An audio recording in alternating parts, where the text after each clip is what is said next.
বিসমিল্লাহির রহমানির রহিম। সূরা আল আনআম। আলহামদুলিল্লাহিল্লাযী খালাকাস সামাওয়াতি ওয়াল আরদ ওয়া জাআলায যুলুমাতি ওয়ান নূরা সুম্মাল্লাযীনা কাফারু বিরাব্বিহিম ইয়াদিলুন। সমস্ত প্রশংসা আল্লাহর জন্য, যিনি আকাশমণ্ডলী ও পৃথিবী সৃষ্টি করেছেন এবং অন্ধকার ও আলো সৃষ্টি করেছেন। এরপরও যারা কুফর করে তারা তাদের রবের সাথে সমকক্ষ স্থাপন করে। তাফসির সংক্ষিপ্ত: আল্লাহ সবকিছুর সৃষ্টিকর্তা, তিনি অন্ধকার ও আলো সৃষ্টি করেছেন।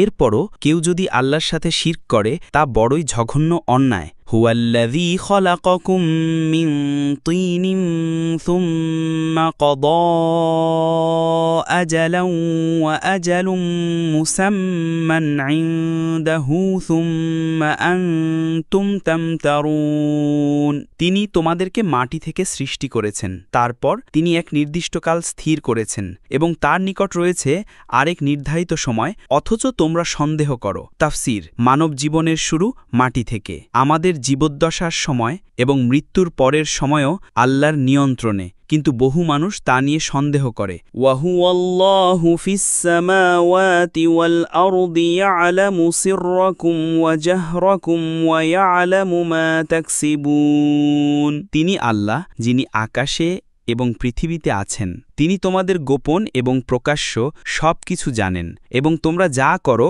তাও জানেন। তাফসির: আল্লাহ সবখানে উপস্থিত, তার জ্ঞানের বাইরে কিছুই নয়। মানুষের সকল কর্মকাণ্ড, গোপন বা প্রকাশ্য, সবই তিনি জানেন। ওয়ামা তা'তিহিম মিন আয়াতিন মিন আয়াতি রাব্বিহিম ইল্লা কানু আনহা মু'রিদিন।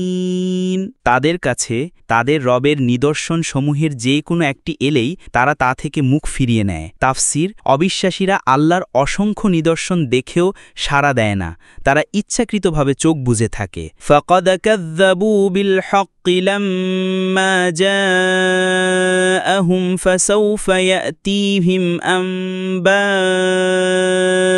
মা কানু বিহি ইস্তাহজিউন।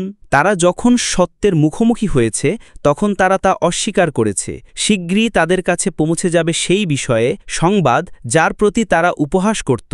তাফসির: যারা সত্যকে উপহাস করে এবং অস্বীকার করে তাদের জন্য রয়েছে কঠিন পরিণতি। কিয়ামতের দিন তারা তাদের কৃতকর্মের ফল ভোগ করবে। একটি গুরুত্বপূর্ণ ঘটনা: সূরা আল আনআম এক রাতেই নাজিল হয়। সূরা আল আনআম ছিল মক্কি সূরা এবং এক রাতেই পুরো সূরাটি নাজিল হয়।